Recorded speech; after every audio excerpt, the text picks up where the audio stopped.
త్రేతాయుగంలో జరిగిన అసురుల జ్ఞానానికి దిక్సూచి సంజీవని మంత్రాధినేత అయిన శుక్రాచార్యుని గురించి, దేవతలను ఇంద్రుని సైతం తన శక్తితో, బలంతో, పరాక్రమంతో, మంచితనంతో భయపెట్టిన బలిచక్రవర్తి, గురు శిష్యుల బంధం, శ్రీ మహావిష్ణువు వామన అవతార కారణం, వీటి గురించి మనం ఈ వీడియోలో తెలుసుకుందాం.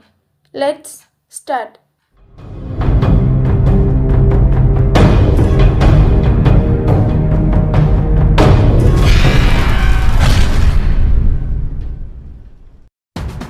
భృగు వంశంలో భృగు మహర్షి కావ్యమాతకి జన్మించిన శుక్రుడు చిన్నప్పటి నుంచే అసాధారణమైన బుద్ధిని ప్రదర్శించాడు. సాధారణ మంత్రాలు కాదు, సంపూర్ణ బ్రహ్మాండాన్ని కదిలించే శక్తి, తపస్సు అతని జీవితం అయ్యింది. గురుకులంలో అదే సమయంలో బృహస్పతి కూడా అభ్యసించాడు. బృహస్పతి దేవతలకు గురువు. ఇద్దరు అసాధారణమైన ప్రతిభావంతులు. కానీ శుక్రుడు అధ్యయనం వైపు ఆకర్షించాడు. శుక్రుడు బ్రహ్మదేవుడికి తపస్సు చేసి సంజీవని మంత్రాన్ని వరంగా పొందాడు. ఈ మంత్రంతో చనిపోయిన వారిని కూడా బ్రతికించవచ్చు. అసురుల రాజు అతనిని వారి గురువుగా ఆహ్వానించాడు. కానీ శుక్రాచార్యుడు ఒక షరతు పెట్టాడు. నేను ధర్మానికి విరుద్ధమైన పని చేయను. అసురులైనా దానవులైనా ధర్మాన్ని పాటిస్తేనే నేను గురువుగా అవుతాను అని అన్నాడు. దానికి రాజు అంగీకరించాడు. తరువాత అతని నీతి, శాస్త్రజ్ఞానం, రాజకీయ బుద్ధి అపారమైన బలం అయింది. ఆ మంత్రం వచ్చిన రోజు నుంచి అసురులు యుద్ధంలో చనిపోయినా బ్రతికించి మళ్ళీ యుద్ధరంగంలో అడుగుపెట్టేలా చేసేవాడు. అసురులలో ఒక శక్తివంతమైన వంశం దైత్యుల వంశం. వారి వంశంలో జన్మించాడు బలి. చిన్న వయసులోని శుక్రాచార్యుని శిక్షణలో ఎంతో శక్తివంతంగా మారాడు. బలి చక్రవర్తి చిన్న వయసులో ఇలా అడిగాడు, గురుదేవా, అసురులంటే ప్రపంచం భయపడుతుంది, నేను ఎలా పాలించాలి? అప్పుడు శుక్రాచార్యుడు ఇలా అన్నాడు, అసురుడైన రాజు అయిన తర్వాత ధర్మమే నీ ఆయుధం. ఆ తరువాత బలి చక్రవర్తి సాహసంలో, శౌర్యంలో, దానంలో ఎవ్వరికీ తక్కువ కాకుండా ఎదిగాడు. బలి యొక్క సైన్యం యుద్ధరంగంలో చనిపోయినా దైత్యులను శుక్రాచార్యుడు తన సంజీవని మంత్రంతో బ్రతికించేవాడు. అలా బలి చక్రవర్తి దేవతల అందరి రాజ్యాల మీద యుద్ధం చేసి దేవతలందరినీ వెళ్ళగొట్టాడు. బలి తన రాజ్యంలో ఉన్నవారికి ఎలాంటి కష్టాలు వచ్చినా తీర్చేవాడు. అలాంటి ఆయనకు ఎప్పటికైనా దేవతలకు రాజు కావాలనే కోరిక, దురాశ ఉంది.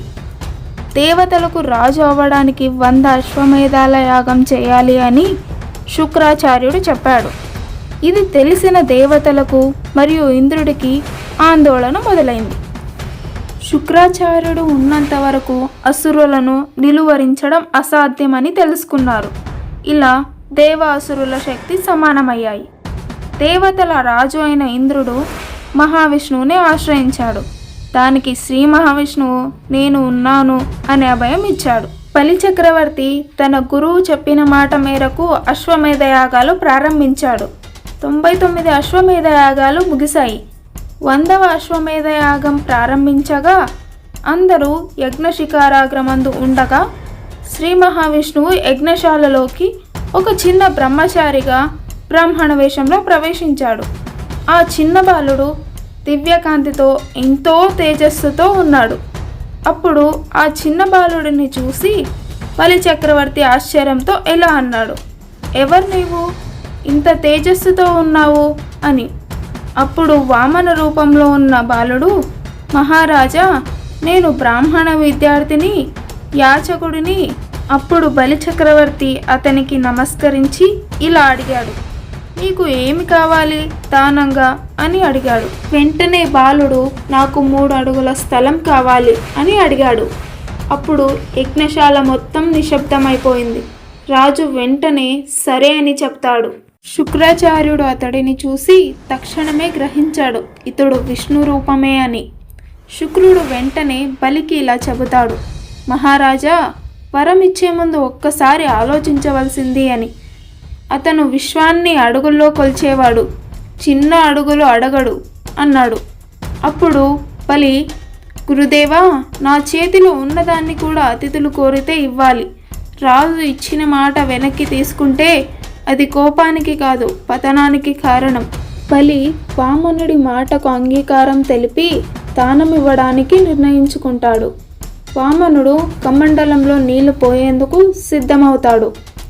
అప్పుడు శుక్రాచార్యుడు అడ్డుకోవడానికి చివరి ప్రయత్నంగా, బలి, ధర్మం అనే నీతి ఉండాలి, కానీ నీ రాజ్యం, నీ ప్రాణం, నీ భవిష్యత్తు ఇన్ని ఒకే నిర్ణయం మీద పెట్టవద్దు. కానీ బలి చక్రవర్తి ఏమీ చేయలేని అయోమయంలో పడిపోయాడు. వామనుడు తన చేతిలో ఉన్న కమండలంలోని నీళ్లతో ప్రమాణం తీసుకోవడానికి సిద్ధమవుతాడు.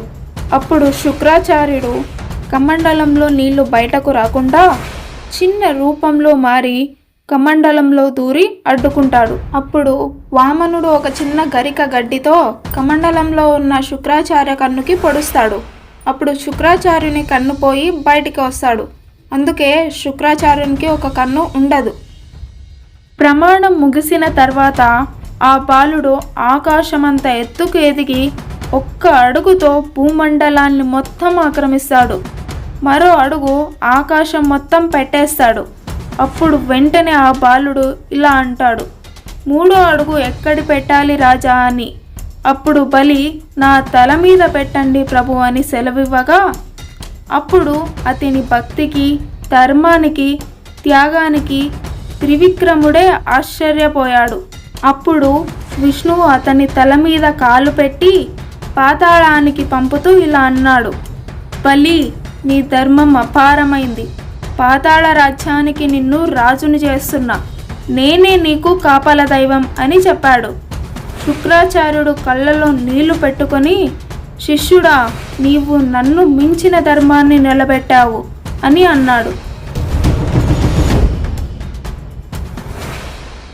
అలా శుక్రాచార్యుడి జ్ఞానం, బలి ధర్మ ప్రతిరూపం, వారి గురు శిష్య బంధం పురాణాల్లో శాశ్వతంగా నిలిచిపోయిన శక్తిగాథ.